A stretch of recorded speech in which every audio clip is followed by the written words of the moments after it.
So today we're going to do a bit of a follow-on from a video that I posted about 2 days ago, and I wanted to talk about that video because there was a lot of negative comments in that video. Generally though, I do get mostly negative comments in the comment section nowadays. It is what it is. We're in a bear market, everyone's going to be negative, everyone needs someone to blame. Stocks are down because the market's down. You know, you're not going to have stocks that are up in a bear market, it just doesn't make sense. And because of that, everyone needs someone to blame, and the stocks that you've talked about recently are down. It is what happens, and that's why the comment section is full of negative comments, and that's why at the moment I get a lot of hate comments. It is what it is, and in them hate comments there's a lot of things that I'm called or personal attacks on me. It is what it is, but every so often there's a good suggestion that's in there, and that suggestion is how to improve the channel. And I thought there was actually a suggestion in there that I wanted to address, which is how can I be more transparent about my returns. And I've always claimed on the YouTube channel that I am probably one of, if not the most transparent YouTube channels out there on the YouTube scene. But even then I got like,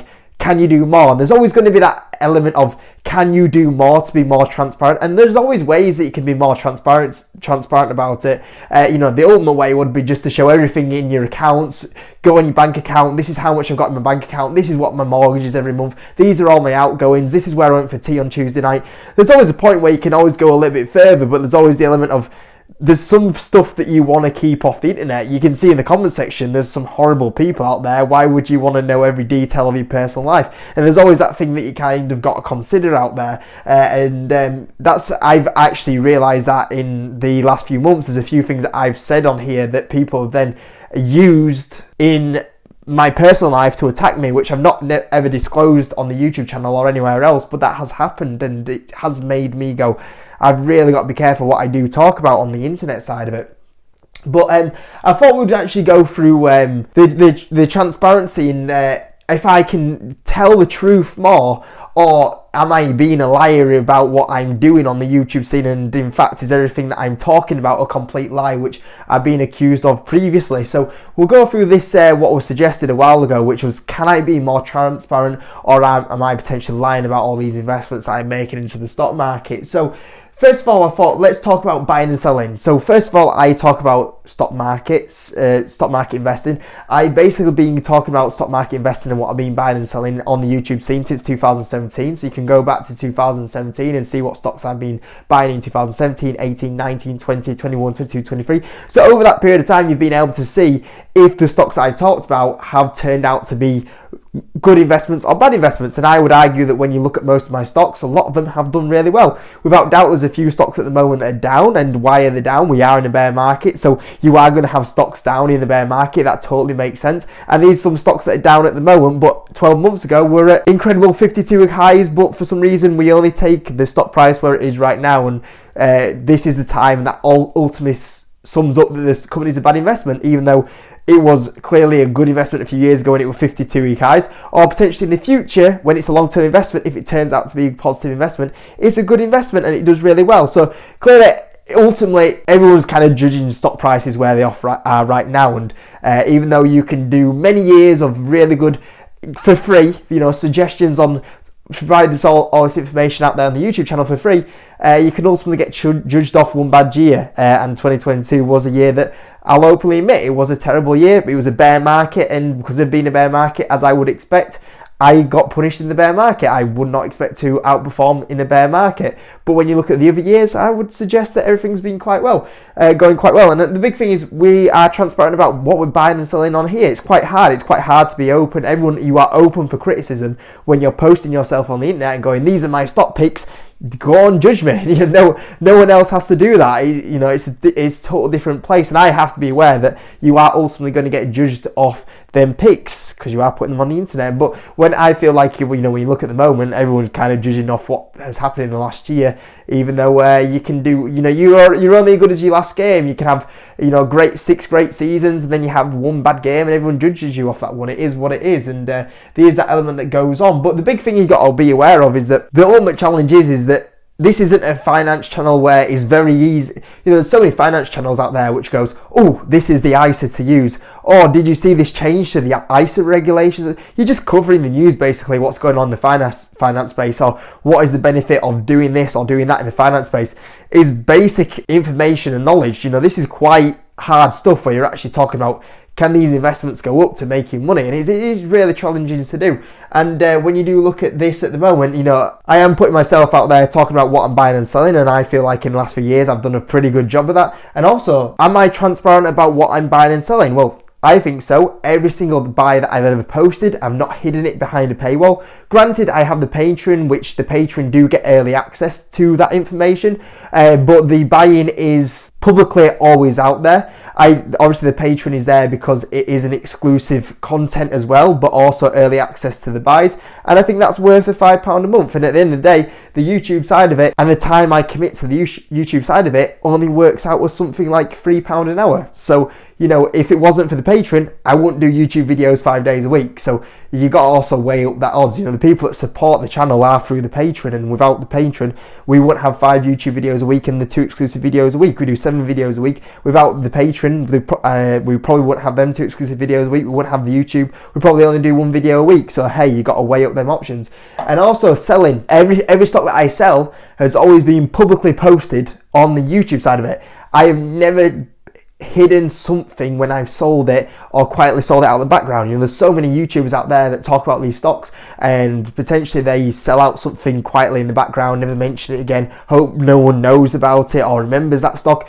Everything that I've ever bought is on the YouTube channel. Everything I've ever sold is on the YouTube channel. So from that point of view, I would say that that's 80% more transparent already than the YouTubers are out there, because I'm posting what I'm buying and what I'm selling. There's nothing hidden behind a paywall. Oh, see my live buy and sell actually got to be on this thing that's costing £1,000 a year. It's all out there. There's places where you can get it quicker, but it is all out there. What I'm selling, it's all out there. I'm not hiding anything behind the background. So I think that is transparent, and you can judge, you know, what I've been buying and selling over the last, you know, 7 years on the YouTube. So I think that's pretty good. Next thing is the portfolio. Am I lying about portfolio? Can I be transparent about the portfolio? Well, you look at the portfolio, I have done my portfolio review now, I think for like 6-7 years on the YouTube. So you can tell that the portfolio is transparent because you'll be able to track month to month how the portfolio is doing. Now, people want direct information about what's this, and there's also an element that I don't want to reveal. I have a lot of friends and family, and there's also a few people that I would not trust that watch my videos that I want to release that personal information to. But you can judge month by month how that portfolio is doing, and it is released publicly on the YouTube channel every 3 months, where you can see how my portfolio is doing, and you can track how much I'm up and down on all them positions in the portfolio.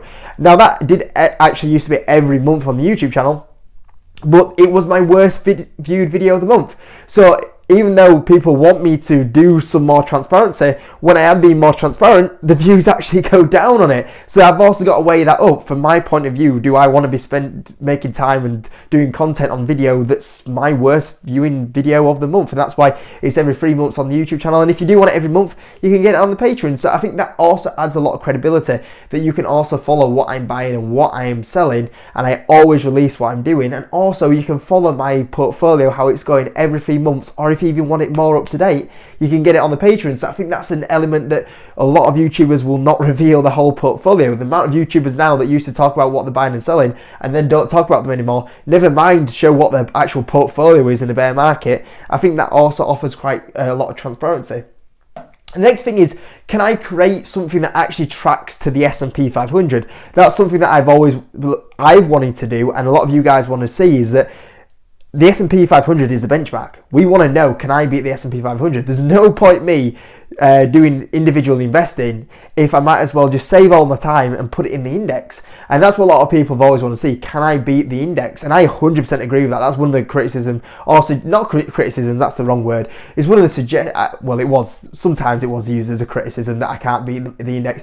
But some people have said, can you use your investments to beat an S&P 500? I'd love to see you try do it. And I thought, you know what, I need to do this. And that's what I created. I created that around about a year ago, S&P tracker, to see if I can beat the S&P 500, which we'll have a quick look at now. So if you look at the tracker that I started around about a year ago now, you can see that I actually put me against one of, if not the biggest stock market YouTuber out there, to see if I can beat the biggest stock market YouTuber out there. And also I wanted to see if both of us could beat the S&P 500, which was the total game plan.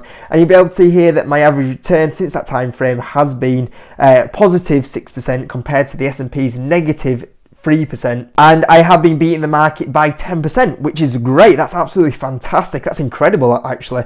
And you see, one of the biggest YouTubers out there has been struggling to beat the market by 30%. So I am really impressed with how I'm doing, and we'll keep updating how this is going. And you can see here, I picked 10 of my stocks. I picked S4 Capital, Hims and Hers, Hollywood Ball, DraftKings, InMode, Celsius, Meta, PayPal, Alphabet, South Africa, and we'll carry on tracking these and see how these businesses doing. So for me, I wanted to create something where I'm tracking against the S&P 500. A lot of you guys have requested that, and I did that a year ago, and we'll carry on seeing how this is doing. But as you can see here, I'm also beating one of the biggest stock market YouTubers out here, and I'm also beating the market, and that's the transparency as well that I added in recently. So compared to an index point of view, I'm doing quite well. So even though I'm transparent on what I'm buying, what I'm selling, what my portfolio is, what positions they're making up, how much I'm up on them positions, a tracker versus the S&P 500 and one of the biggest stock market YouTubers out there, which is quite a lot of transparency, definitely a lot more transparency than a lot of YouTubers.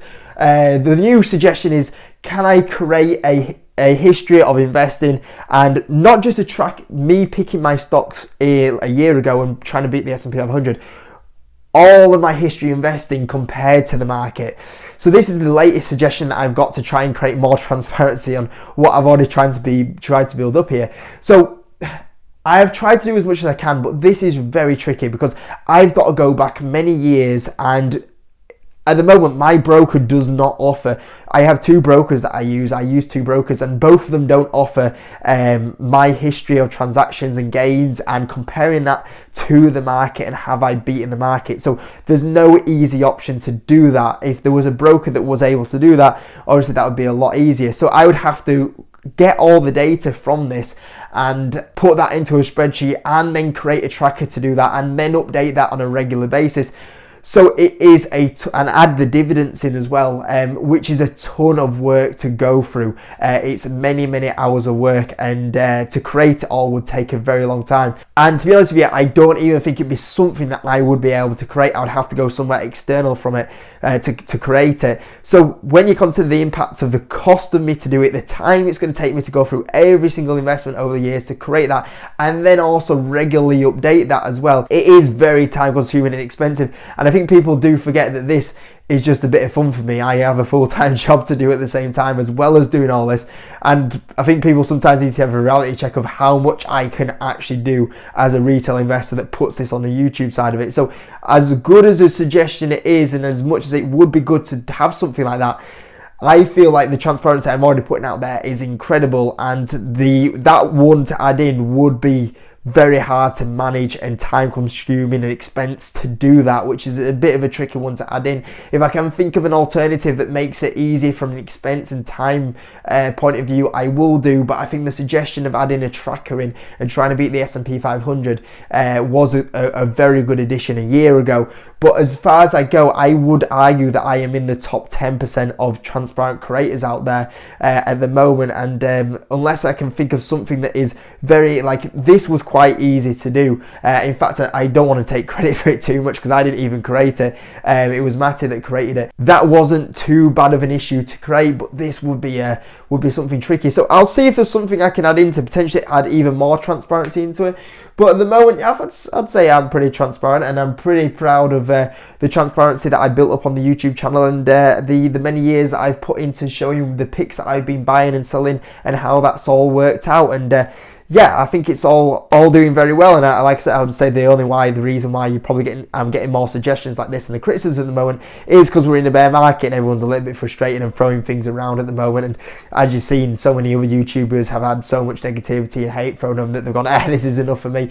And yeah, I think that's probably why it's just a little bit like that at the moment. You know, within just like how it was 2 months ago when the market went boom, suddenly everyone went quiet because everyone was staring at the accounts going, look how green it is. So the other reason why probably it's like that at the moment is because the stocks are down, and I'm sure very much when a lot of these stocks do very well in a few years time and we have a bit more of a better market, everybody will be commenting going, oh, thank you so much for talking about this stock. And it is what it is. But hey, so that's me, just a little bit of a response to a comment that I had a while ago about, well, I had it in two contexts. I had one in a nice way saying, can I be more transparent? But also I've had ways that have called me a liar for what I've done on the last few years, and hopefully this clears a few things up. Anyway, hope you enjoyed the video, and catch you in a bit.